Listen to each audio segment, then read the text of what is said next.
Olá, meus amigos, um dia de muita paz para todos nós. Hoje, exatamente 10 de fevereiro de 2025, estamos nós reunidos para estudarmos a obra Revista Espírita.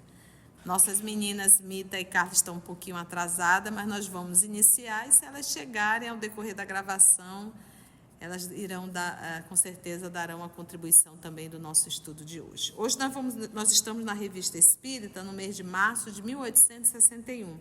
E hoje nós iremos ver o assassinato do senhor Poansú, tá bom? Poansú. Vamos fazer a nossa prece de gratidão? Agradecermos a Jesus por mais uma oportunidade? E assim, divino amigo, nós te agradecemos a oportunidade que o Senhor nos dá de estarmos juntos mais uma vez estudando a obra Revista Espírita. Nós te agradecemos porque é uma oportunidade de nós conhecermos o nascimento da doutrina espírita. A Revista Espírita, ela nos traz os pormenores, a construção, o trabalho e a pesquisa do Dr. Denis Arrivai. Que nós possamos, amor querido, nessa noite, amparados por Ti, pela espiritualidade amiga, ter um melhor entendimento da obra.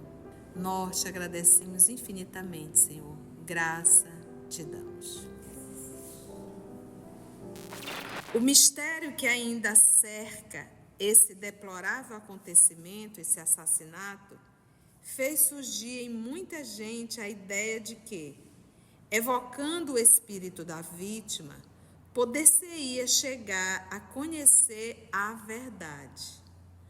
Numerosas cartas nos foram enviadas a respeito, como a questão repousa num princípio de certa gravidade, julgamos útil dar a conhecer a resposta a todos os nossos leitores. Então, houve um assassinato do senhor Poansú, e nesse assassinato houve uma comoção muito grande e várias pessoas começaram a mandar cartas solicitando que evocasse o espírito dele para verificar se ele poderia dizer o que aconteceu e desvendar esse assassinato.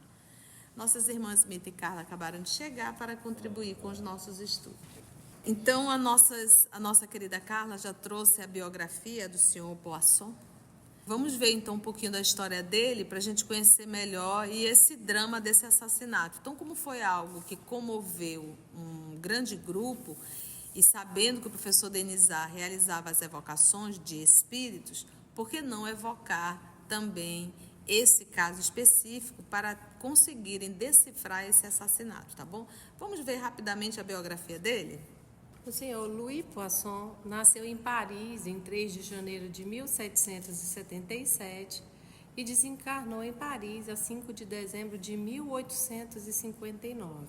Ele foi um matemático francês, estudou na escola politécnica, foi da Academia de Ciências, então ele era um homem renomado, né?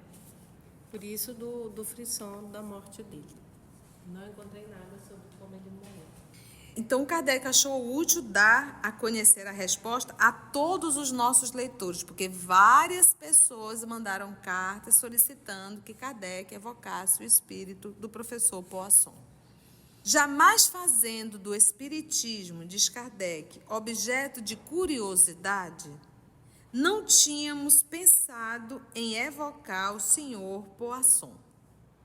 Todavia, a pedido reiterado de um de nossos correspondentes, que havia recebido uma suposta comunicação dele, do senhor Poansú, e por nosso intermédio desejava saber se era autêntica essa comunicação que esse correspondente recebeu, né? Que eram várias pessoas que enviavam cartas e interagiu ali com o professor Denizar. Tentamos fazê-lo há poucos dias. Conforme nosso hábito, perguntamos ao nosso guia espiritual, e quem era o guia espiritual da reunião do professor Denizar, vocês lembram? Muito bem, São Luís. Perguntamos ao nosso guia espiritual se tal evocação era possível e se tinha sido realmente ele que se havia manifestado ao nosso correspondente. Eis as respostas obtidas. E aí vamos agora, com a ajuda da nossa irmã Mita e Carla, para perguntas e respostas. A Carlinha vai fazer as perguntas e a nossa Mita irá responder. É só uma aqui. Ele diz: o senhor Poisson não pôde responder ao vosso apelo. Ainda não se comunicou com ninguém. Deus o proíbe no momento. Ou seja, a comunicação que o correspondente recebeu era verdadeira ou falsa? Falsa. Que ele disse que ainda não é permitido ele se comunicar. Mas alguém já recebeu uma comunicação. Vamos lá? E quem vai responder essas perguntas é o próprio São Luís, né? Pode-se saber o motivo? Sim, porque revelações desse gênero influenciariam a consciência dos juízes, que devem agir com total liberdade. Lembra que é um assassinato, né? Então, o que as pessoas querem saber é como foi, quem foi. E ele diz que não. Lembra que a espiritualidade, ela não interfere nessas coisas horizontais. Quando a espiritualidade interfere, o propósito é vertical. É uma lição que traz para desenvolver a espiritualidade no ser humano. O que cabe a nós, dai a César o que é de César e a Deus o que é de Deus, né? Entretanto, ao esclarecerem os juízes, essas revelações talvez pudessem poupar-lhes erros lamentáveis e até mesmo irreparáveis. Não é por esse motivo que devem ser esclarecidos. Deus lhes quer deixar a inteira responsabilidade de suas sentenças, como deixa a cada homem a responsabilidade de seus atos. Não lhes quer poupar o trabalho das pesquisas, nem o mérito de as haver feito. Que tem que aprender, né? Olha que interessante essa resposta, né, Mita? Comenta pra gente. É que o que, como a tia disse, além de não interferir no livre-arbítrio, o que é nosso trabalho na materialidade, na horizontalidade, por exemplo, nesse crime, de pesquisar, de ver os antecedentes, quem estava no local, quem passou, quem viu, quem eram os conhecidos, isso é trabalho dos seres humanos. Né? Se vier um espírito dizer, olha, foi o fulano de tal que assassinou, qual é o mérito do investigador, da polícia, dos juízes? O juiz não vai poder dizer mais nada. Ele não vai poder julgar, não vai poder ver os autos e tudo. Então, o que deixa a cada homem a responsabilidade de seus atos. É a responsabilidade de cada um de fazer um trabalho bem feito. Nesse caso, um trabalho de investigação para saber quem foi ou quem não foi, né? Com certeza. Também pode ser um espírito brincalhão que pode acusar uma pessoa levianamente, né? Isso. Mas, na falta de informações suficientes, pode um culpado escapar à justiça? Credes que ele escape à justiça de Deus? Se ele deve ser ferido pela justiça dos homens, Deus saberá fazê-lo cair em suas mãos. Então, é que a gente às vezes acha que a gente precisa ajudar Deus, né? Vamos ajudar, que ele não está sabendo o que fazer.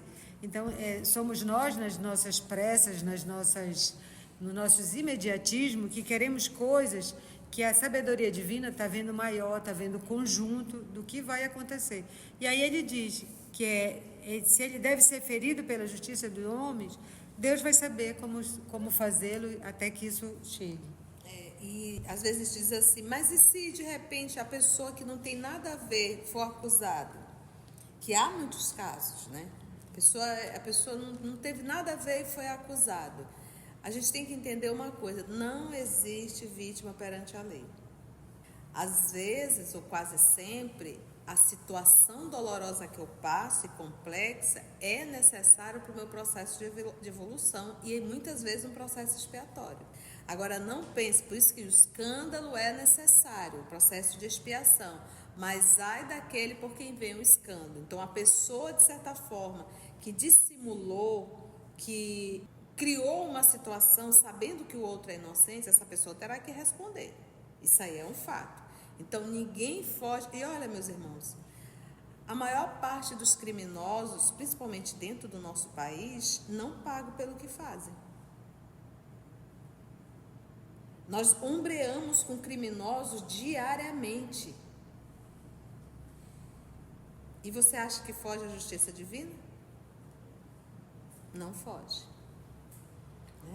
O Emmanuel tem uma frase que é muito significativa, que ele diz que no mundo tem muitas injustiças, mas nenhum injustiçado. Eu posso ser aparentemente um injustiçado de agora, mas a justiça está me alcançando de outras formas. Nós não vemos o todo, mas Deus vê o todo. Com certeza. 4. Assim entendemos para o culpado. Mas se o inocente fosse condenado, não seria um grande mal? Deus julga em última instância, e o inocente condenado injustamente pelos homens terá a sua reabilitação. Aliás, essa condenação pode ser para ele uma prova útil ao seu adiantamento, mas, por vezes, pode também ser a justa punição de um crime da qual terá escapado em outra existência. Ou é uma expiação, ou é uma provação. E é muitas vezes nessa prova, que aí é que começou a rebeldia. Quando é que a gente começou a desalinhar? Quando a vida nos trouxe provas, vamos supor uma prova dessa. Qual era a prova? A prova era você ser acusado e você ser inocente. E você saber lidar com isso. Essa é uma prova dificílima. Mas Deus só manda a prova quando a gente tem capacidade de realizar. Ele não manda a prova de 9º ano para quem está na alfabetização. Então, todas as provas que chegam na nossa vida, nós temos capacidade de tirar 10, porque Ele já nos deu todo o material pedagógico para isso. Então, nesse caso, eu vou e me revolto. Né? Então, vamos dizer que eu acabo me tornando, eu sou preso. E lá dentro do cárcere, eu digo, também agora eu vou tocar o terror. Vou arrumar inimizade, vou aqui, vou fazer isso, vou fazer aquilo. Você está entendendo? Então, uma pessoa de uma prova, ela acaba arrumando 1000 encrencas, revoltado, e aí acaba arrumando expiações. É aí que a gente começa a se enrolar com a lei. De uma prova, eu transformo essa prova em uma expiação. Por uma rebeldia, né? Uma revolta. Continua São Luís. Lembrai-vos de que os espíritos têm por missão vos instruir na via do bem e não facilitar o caminho terreno deixado à atividade de vossa inteligência. É pelo afastamento do fim providencial do espiritismo que vos exponde a ser desenganados pela turba de espíritos mentirosos que se agitam incessantemente em torno de vós. Ou seja, como ele diz, é para instruir na via do bem, não é para fazer, não é para responder questões, não é para fazer trabalho pela gente, não é para facilitar a nossa vida. Se nós estamos nesse planeta de provas e expiações, é que para ele nós fomos designados. Não foi para agora para vir os espíritos para facilitar a nossa vida, porque está difícil. Não é para aliviar as nossas provas ou tornar elas, para isso, já tem todo o Evangelho, o caminho do nosso Senhor Jesus Cristo, que torna normalmente a vida mais leve para quem segue. E procurando se afastar dessa finalidade, ele vai ser eventualmente enganado, né? Porque o que tem de espírito para querer satisfazer a curiosidade, né? Depois da primeira resposta, os assistentes discutiam sobre os motivos dessa interdição e, como para justificar o princípio, um espírito fez um médium escrever, abre aspas, vou trazê-lo, ei-lo. Então ele estava o espírito estava interditado, Deus disse que não podia se comunicar, o São Luís falou que Deus não permitia ele se comunicar agora, mas aí ficaram discutindo por quê? Porque um espírito disse, eu vou trazê-lo agora então para vocês perguntarem. Então, pouco depois, o espírito se manifesta e fala. Desobedecendo a São Luís? Não, como se fosse já o próprio foi autorizado. O outro disse assim, não, peraí que eu vou buscar. Vocês estão perguntando, vamos perguntar. Vocês estão querendo? Porque lembra que tudo isso é por psicografia. Nessa época aqui, eles não utilizavam tanto a psicofonia, até porque era necessário para ficar gravado. Lembra? Tinha gravador? Não. Não tinha gravador. Como é que Kardec ia memorizar tudo? Então, por isso que as perguntas eram feitas e os espíritos respondiam através da psicografia. Então ele está aqui conversando com o médium, que São Luís está se comunicando através de outro médium, é isso? Porque Outro médium escreve, o espírito vai dizer, eu vou lá. Peraí que eu vou lá buscar, né? Vocês estão discutindo por quê? Peraí, eu vou buscar. Deixa Vou comigo. buscar. Aí daqui a pouco. pouco depois, abre aspas, diz o espírito do Senhor Poisson, possível, né?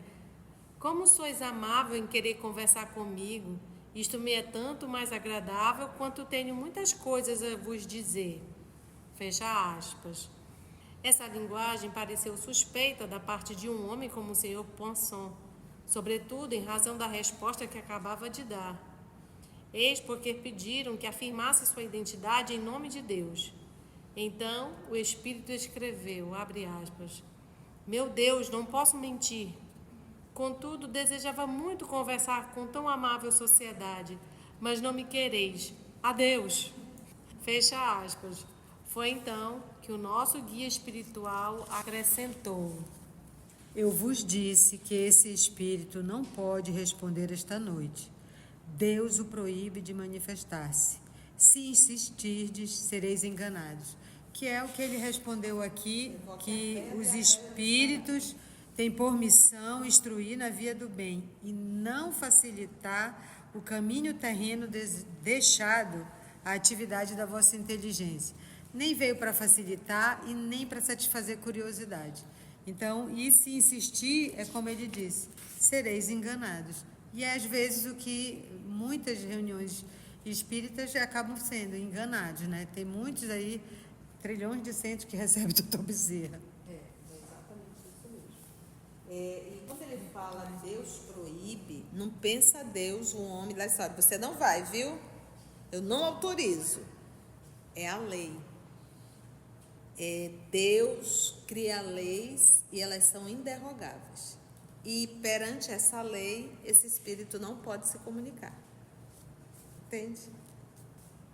E a tia ia falar, né, que invocarei as pedras, invoquem as pedras e elas responderão. Então, cuidado. Observação.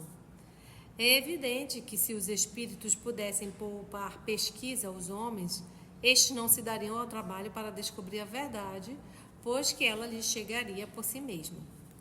Assim, o mais preguiçoso poderia sabê-la tanto quanto o mais laborioso, o que não seria justo. Isto é um princípio geral. Aplicado ao caso do Sr. Poisson, não é menos evidente que se o espírito declarasse um indivíduo inocente ou culpado e os juízes não achassem provas suficientes de uma ou outra afirmação, sua consciência ficaria perturbada, que a opinião pública poderia enganar-se por prevenções injustas. Não sendo perfeito o homem, devemos concluir que Deus sabe melhor que ele o que lhe deve ser revelado ou oculto. Se uma revelação deve ser feita por meios extra-humanos, Deus lhe sabe dar um cunho de autenticidade capaz de levantar todas as dúvidas, como testemunha o fato seguinte. Então, que ele está dizendo que os espíritos não vieram para poupar, não é para poupar a pesquisa aos homens, a gente já sabe. E uma coisa interessante, que eu estava até ouvindo esse final de semana, uma das coisas que retarda o Alzheimer, além de uma boa alimentação, sono, atividade física, exercícios de inteligência. Ler, aprender uma coisa nova, interpretar texto. Então, o trabalho mental é importante para a nossa vida. Isso agiliza e mantém as conexões dos neurônios e a saúde do cérebro. Se não fosse para isso, se a gente fosse ficar esperando dos espíritos, o que a gente ia fazer? Nada. A gente já sabe que hoje em dia as crianças, elas estão com dificuldade, sabe de quê? Na quarta série, quinta série, de aprender tabuada. Elas não acham mais isso interessante. Por quê? Porque é só botar no celular. Outro dia o meu neto fazendo tarefa, ele correu no quarto. Alexa, quanto é? 6 vezes 8. Aí ela, 48. Eu digo, ela responde, ele virou para mim, vovó, ela sabe tudo. Então, não vê mais, para a gente ver que não vê mais utilidade. E os espíritos não fazem isso para a gente. Isso, o que é de nossa responsabilidade, é de nossa responsabilidade. E ele diz, se uma coisa que é oculta precisa ser revelado, o Deus sabe dar um cunho de autenticidade, capaz de levantar todas as dúvidas e vai contar um fato sobre isso, dos caminhos que levam a saber de alguma coisa. O fato é o seguinte: nas vizinhanças das Minas, no México, uma fazenda tinha sido incendiada.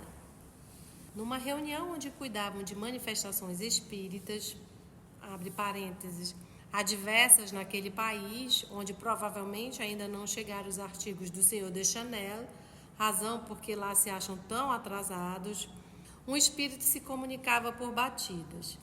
E aqui ele está fazendo uma ironia, porque o Senhor de Chanel escreveu aquele artigo falando que faltava ciência, faltava para as pessoas, para os espíritas que acreditavam nessas bobagens. Em resumo, né? Então ele está fazendo essa pequena ironia com o artigo do Senhor de Chanel.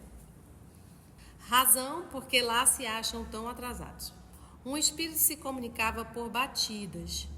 Disse que o culpado estava entre os assistentes. A princípio, duvidam, crendo numa mistificação. Então, no México, numa reunião, o espírito batedor disse que o culpado do incêndio estava na reunião. Não acreditaram e aí prossegue. O espírito insiste e designa um dos indivíduos presentes. Todos se espantam. Este revela a presença de espírito, mas o espírito parece relutar e o faz tão bem que prendem um homem que, premido por perguntas, acaba por confessar o crime. Como se vê, os culpados não devem fiar-se muito na descrição dos espíritos, que muitas vezes são instrumentos de que Deus se serve para os castigar. Como o Sr. Figuier explicaria tal fato? E o Sr. Figuier é o que escreveu a história do maravilhoso, 4 volumes, falando que o espiritismo é uma superstição, que falta ciência e tudo é materialidade. E aí ele pergunta, como o Sr. Figuier explicaria tal fato? É intuição, hipnotismo, biologia, superexcitação do cérebro, concentração do pensamento, alucinação, que ele admite sem crer na independência do espírito e da matéria? Resolvei tudo isto se puderdes. Sua própria solução é um problema e ele deveria dar a solução da sua solução. Então aqui ele também faz um parênteses para fazer essa ironia também com o Sr. Figuier, que escreveu 4 volumes e sem ter o conhecimento aprofundado do que era o espiritismo. Então ele dá uma chacoalhadinha. Mas por que um espírito não revelaria o assassino do Sr. Poisson como fez com aquele incendiário? Pedi então contas a Deus de suas ações. Perguntai ao Sr. Figuier, que julga saber mais que ele. Então aqui Kardec foi irônico, mandando perguntar do Sr. Figuier, que sabe mais que Deus, porque Deus não nos dá satisfações da verdade. E assim finalizamos mais esse artigo da revista. No próximo estudo estudaremos conversas familiares de além-túmulo. Se você chegou até aqui o final, deixa seu comentário. É muito importante a gente poder ler o teu comentário. Não esqueça de curtir para que possa divulgar a página. Dá o seu like, né? E, se possível, faça a sua inscrição no nosso canal e toca o sininho. Porque quando você toca o sininho, o YouTube avisa para você quando o EOS publicar um novo estudo. Então, receba um grande abraço da família EOS Manaus. E agradecemos ao nosso Senhor Jesus a oportunidade de nos reunirmos para mais estudo, mais trabalho e até o nosso próximo encontro, se Deus assim permitir. Que assim seja. EOS Manaus. Estudando para servir ao Cristo. Visite nosso site em www.eosmanaus.org. No YouTube, procure o canal EOS Manaus. Participe do nosso grupo no Facebook. No Instagram somos @EOSManaus. Escute e estude na Rádio Manaus de Estudos Espíritas. Estamos, também, em diversas plataformas de áudio. Procure EOS Manaus, no seu aplicativo preferido. EOS Manaus. Estudando para servir ao Cristo.